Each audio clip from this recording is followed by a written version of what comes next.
So just wanted to do a video on how I actually record my sound and why I will not be using Austin Racing exhausts anymore. So I'll get the Austin Racing exhaust very quickly out of the way with. I, out of my own experience, will never be ordering from Austin Racing again, because this system, even though it does sound nice, it does not run as good as the Acra system or the SC project. By the way, ignore the bike, I ran over some mud, I need to clean it. So this over here always leaks air. Doesn't matter what you do to it, it always leaks air from here.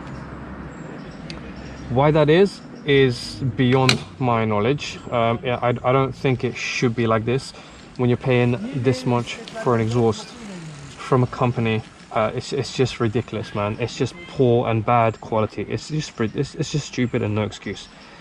The other thing, these two pipes over here will never ever sit center. One will always be lower than the other, and one will always be out or inwards more than the other. Because of that, because of the fitment of the exhausts, like, it's just rubbish, poor design and poor quality control. And when I called Austin Racing about this, actually they called me back, and they told me that this is just stuff that happens. Well, to be honest with you, no, this is not stuff that happens. When you're paying this much for an exhaust, it should not be done. And I will never ever buy Austin Racing products if they're like this ever again, and I will not recommend them to anyone. So yeah, right, so at this point I've sold my exhaust and I've just had enough of Austin Racing, how it's fitting, how it's running on the bike. I just wasn't happy with it. Went back to good old SC project, which in my opinion is the best systems for bikes that you can buy. There's a reason why they are used in MotoGP, and they've won the last 3 years of championships with MotoGP with SC projects. Simply just one of the best that are out there. So I've gone back to SC project. So this is their CRT can. I'm going to place an order for their SC1, I think, which is similar to the Acra exhaust that I have on this bike, but it's a little bit louder, because the hole isn't as small, it's a little bit wider. So moving on to how I actually record my sound. There's different ways that you can record your sound. You can have a recording on your phone. You can get voice recorders, which are very basic voice recorders. You can get a Zoom external recorders, which I use, a Zoom H2N Pro or a Zoom H4N Pro. External recorders are a little bit better because they have a higher SPL, sound pressure levels.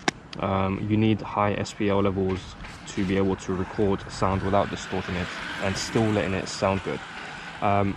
So after you get those, there's different places that you can put them. I've strapped them on here before. You can put them inside under the seat to block the wind. There's been times where I've actually put them in here as well. Here, when I've had the SC, not the SC project, the Austin Racing, when I had it on the two exhausts under there. At this moment of time, how I'm recording with is a microphone. This microphone is pretty good actually, but I've yet to see it and edit it and see how it sounds like. But this microphone has a really good high SPL level, which means that you can put it right in front of the exhaust, and the chances of it distorting is very unlikely to do that.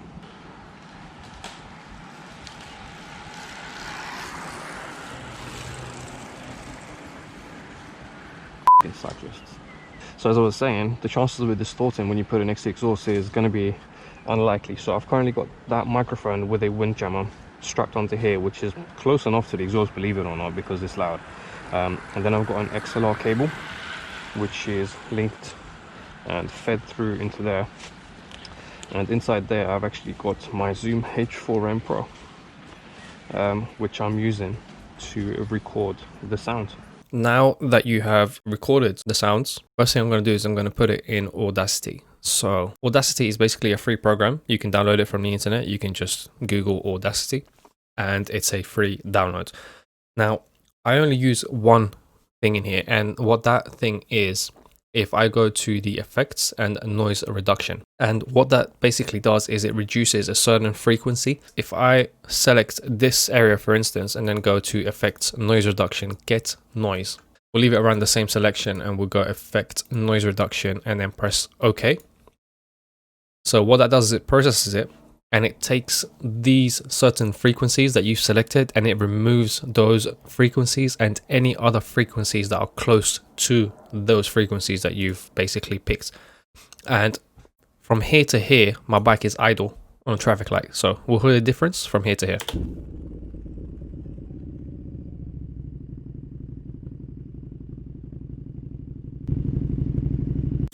So it can be quite subtle if you select those kind of areas, and that's something that you have to go around and play with. So what I do is I basically select a track, and then after you've selected which frequencies you want to reduce, I select Control A to select everything. I go to effects and noise reduction and I press OK. These are settings that you can play around with. I believe these are the default settings, so I'm just going to show you how that is for now. After you do that, it basically goes through time to process it.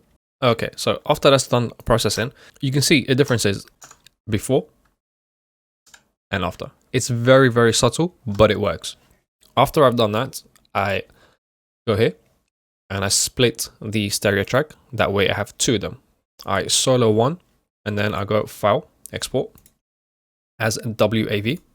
And once you're into that folder, I name it. So left high, because that's the higher version of left and right.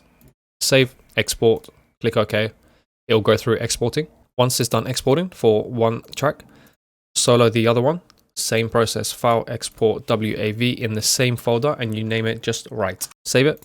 After that's done saving and exporting, you don't really need to do anything else in here. So I close it. I don't need to save this. So no.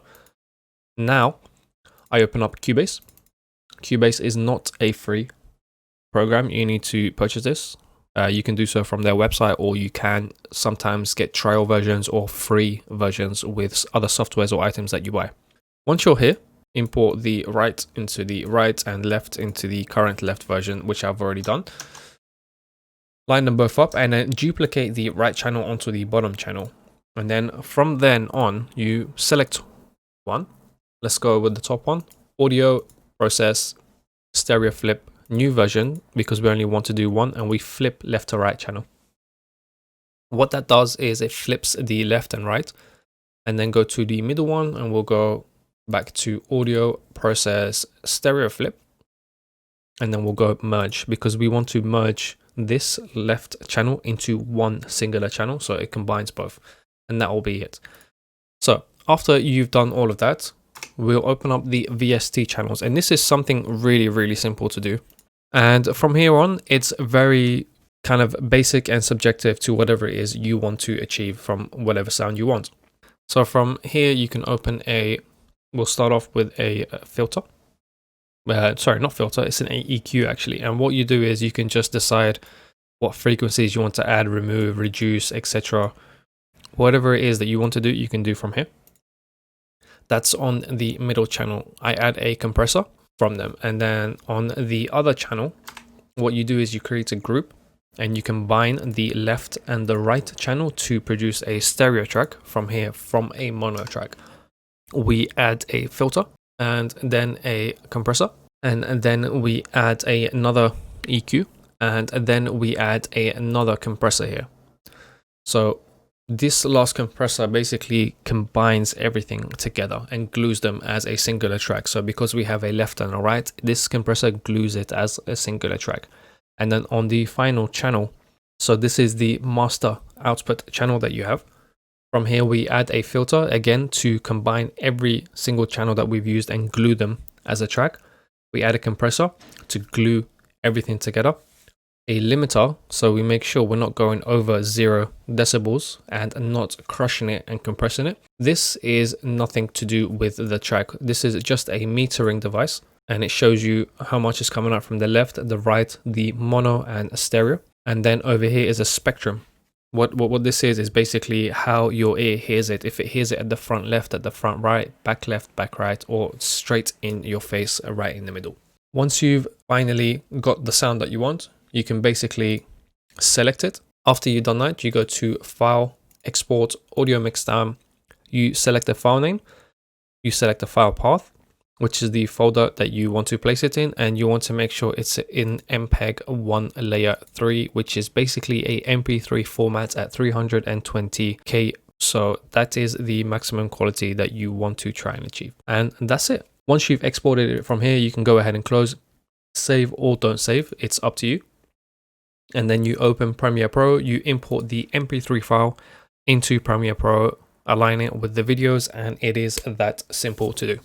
So thank you very much for watching, I guess, and I hope this helps some people who are trying to record their videos as well on their motorbikes, because I had a little bit of difficulty at the start and I didn't know how to do it, and I had to go through quite a lot to be able to realize that this is a really good way for me to achieve the sounds that I want. So I hope this helps people. If it does, just make sure you click that like and subscribe button, and I'll be sure to upload more videos. I guess gonna be basically motorbikes and some games, of course. Right, see ya.